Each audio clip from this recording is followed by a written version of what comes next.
Hello, my name is Callie Pendergrass. This is my Session 7 Instructional Plan video presentation for ELSE 6073, Educational Procedures for Individuals with Moderate to Profound Disabilities. I have created this lesson to teach shapes to a 10th grade disabled student with profound learning disabilities, limited range of motion, and also nonverbal.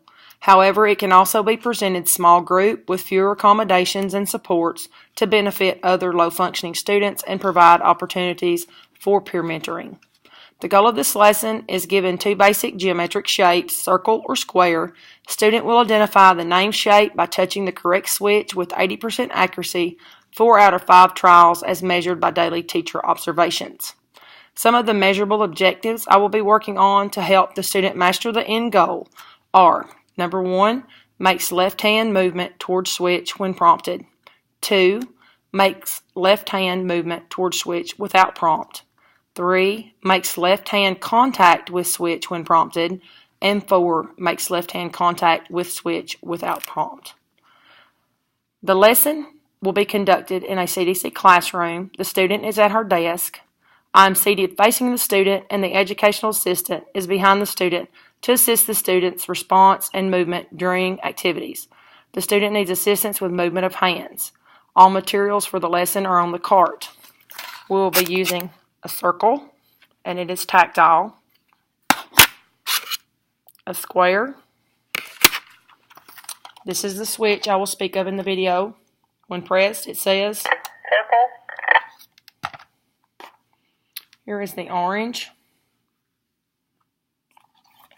and the box. I start the lesson by showing her the orange. And I say, this is the orange, and I let the student explore and feel the orange. I describe the orange. It's orange in color and round like a circle, and it rolls. And you can peel it and eat it. This particular student loves oranges. And after we learn about the shapes, we'll eat the orange. And then I show her the box. This is a box, and I describe the box. It has 4 straight sides, 4 angles, and it is shaped like a square. And then I let the student put the orange in the box. And we'll put the orange in the box for later. I continue the lesson by stating that today I want you to tell me what shape I'm holding up by pressing the correct button. I explain that shapes are figures and show a visual example and give the definition. I start teaching by holding up the circle and say, this is a circle. What shape is this? Press the green circle switch to tell me what it is. The assistant will then aid the student if needed to press the circle switch. Circle. Good, it says circle. Mastery is when the student moves hand in response to question. So we always give 5 seconds for student to respond, then tell them what to do. Touch the circle switch. Circle. Always give praise and encouragement. We continue repeating the task until mastery or up to 5 attempts. We then move on to the next task using the same teaching strategies and show her the square. Then we would work on completing the puzzle for reinforcement and completing the puzzle with mixed pieces for assessment.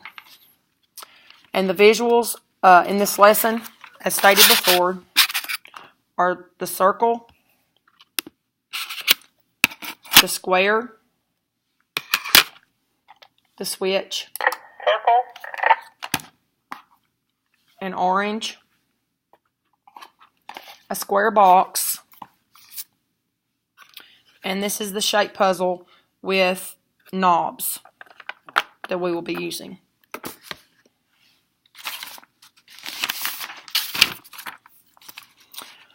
The impact on student learning in this lesson would have on the student is the repetition would teach her to respond to prompts. The continued motion would benefit her physically, and the student would be more tolerant and receptive to learning in the school environment.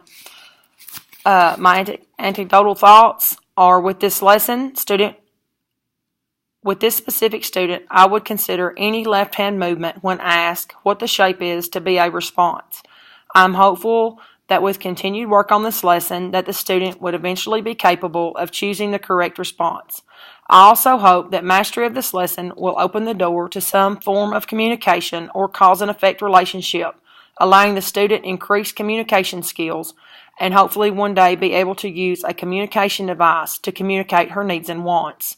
I feel the student at this time is not capable of completing the puzzle component unassisted, or even if she would be in the future. My hopes are that she would. This completes my instructional plan video. Thanks for watching.